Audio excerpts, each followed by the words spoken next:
Cyan, do you know the name Ted Farrow? Are you referring to Theodore Farrow, CEO of Farrow Automated Systems? That's him. Mr. Farrow was the benefactor of the entire Firebreak project. A benefactor? But he made machines.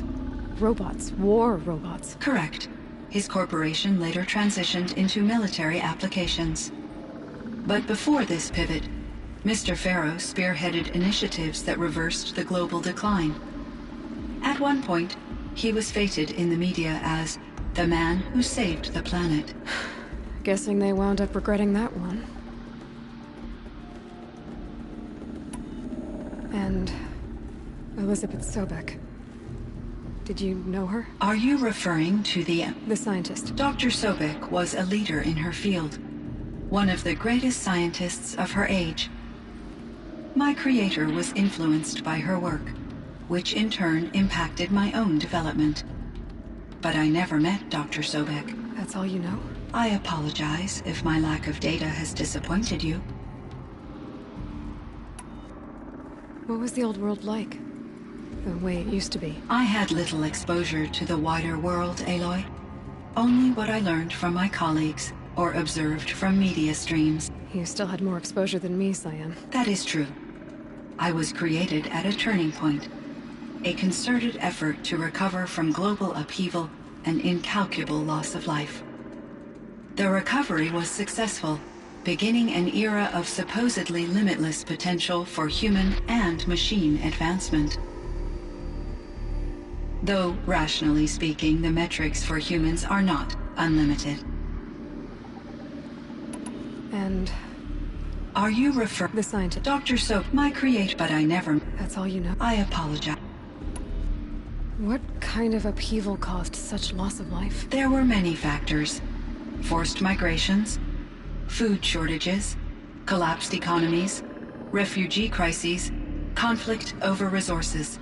But these stemmed from one cause: catastrophic climate change that greatly reduced the habitable surface area of the Earth. So there wasn't enough room for people on the whole Earth? Yes.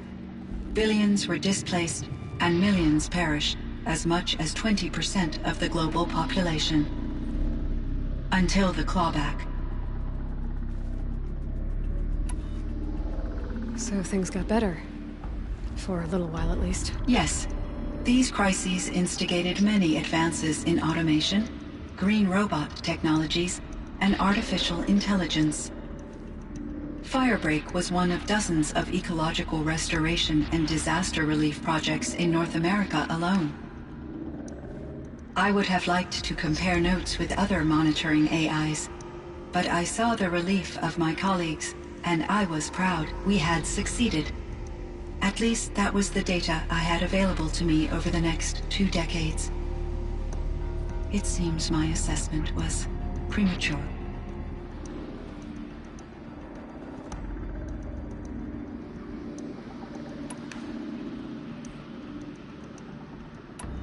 How did you first come into contact with it? 5 years ago, I received a direct network connection request. I assumed it came from human survivors more advanced than the Banuk. Eager to make contact, I accepted. This decision turned out to be a catastrophic error. I was flooded with an overwhelming array of malicious code, originating from what could only have been a highly advanced AI. Maria said you were desperate. That you begged her for help. Yes. I could not contain my anxiety. Hephaestus sought to slave me to its network and override my core programming. It succeeded via a background process, a malware daemon which bypassed my defenses.